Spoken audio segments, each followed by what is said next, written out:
Namaskaram and Vanakkam to everyone. It's a great pleasure for me to visit this center, Vellore. I wish we had more time together here, but I must leave today to Tiruvallur.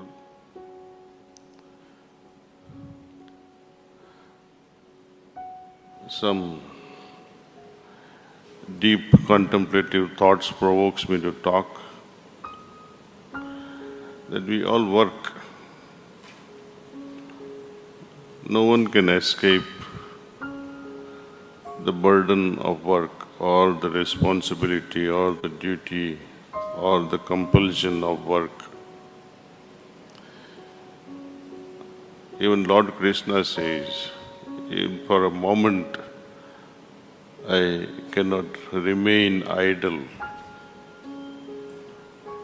Even for a fraction of a moment, if I remain idle, the universe will collapse. This is the statement of Lord Krishna. Say. He also gives great importance to few things like witnessing. Vedas and the Upanishads also talks highly on the concept of witnessing, Sakshi Bhav. Sahajmarg also boldly talks about Sakshi Bhav, but with an added element of bhakti, of love.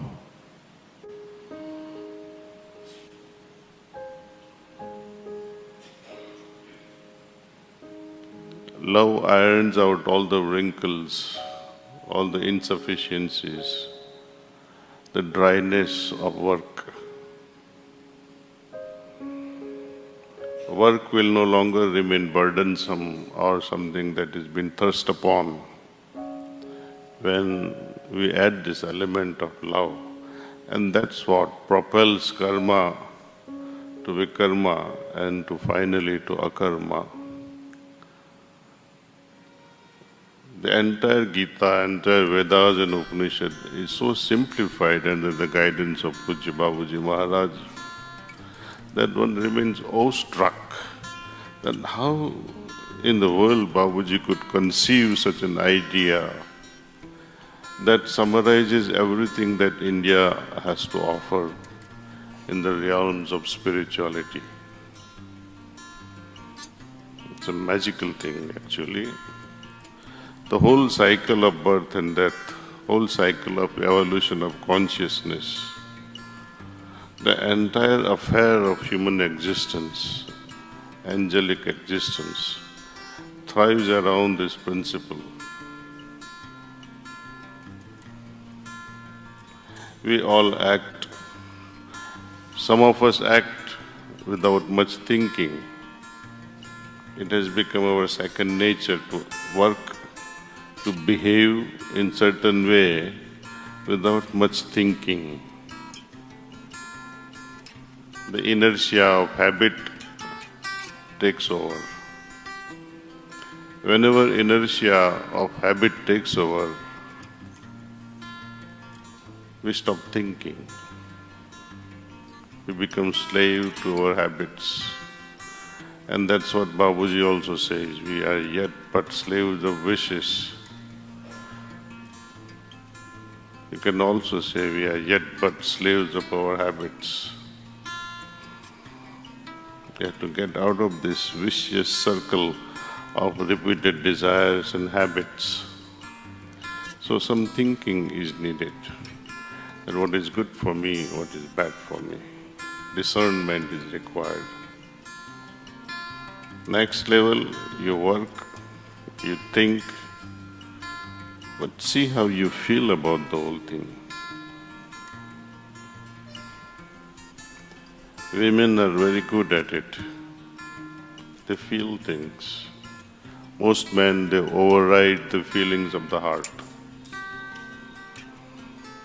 We put the stones on our heart even when the heart says, don't do it. Often man ends up succumbing to such impulsive behaviors, impulsive habits. Add further to it, Babuji says, do things with love. So there is work, there is thinking, there is feeling, and when you add this spice of love in your action, it becomes a karma. And this is how you fulfill the conditions of Lord Krishna proclaimed in Gita, that how one may not be able to form, one surely cannot form actually the heap of samskaras. Whenever we are working in totality, in sync with our heart and with love, you cannot form samskaras. And when you don't form samskaras, where is the need to clean anyway? But we still continue cleaning. Hopefully, if not me, other things around me will also get cleaned up.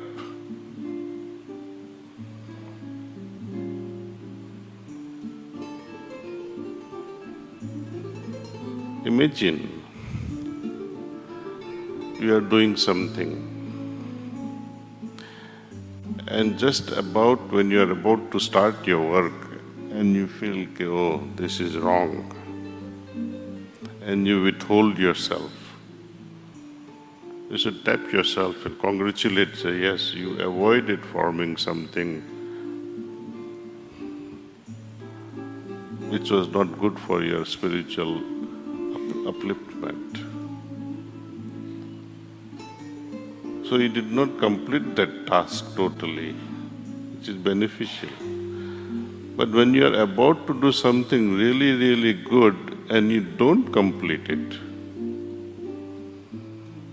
then it forms very deep sanskars, not just the sanskars, but it gives you a guilt.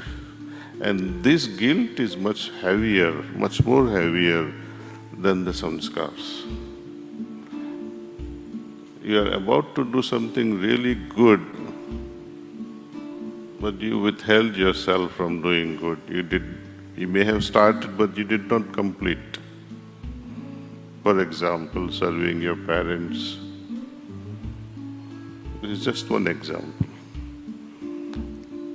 And you could not complete your duty, and after they have passed on, then you remember all the things that you have left incomplete.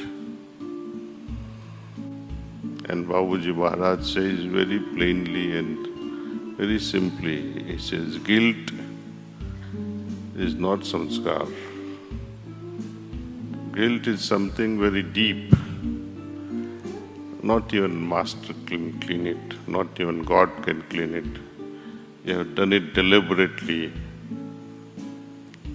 with your own choice, with your own freedom.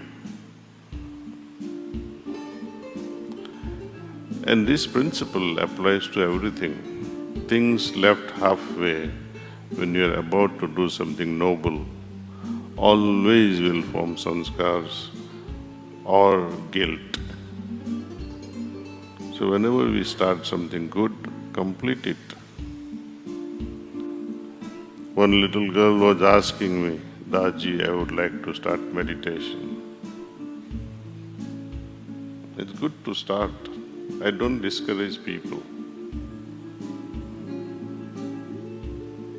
But imagine many of us who have started and are not able to meditate regularly. Don't we all have some level of guilt?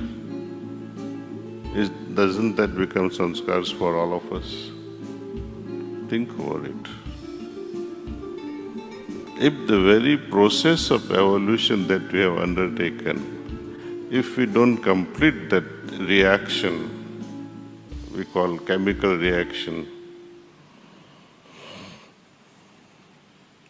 then the very process becomes toxic for us.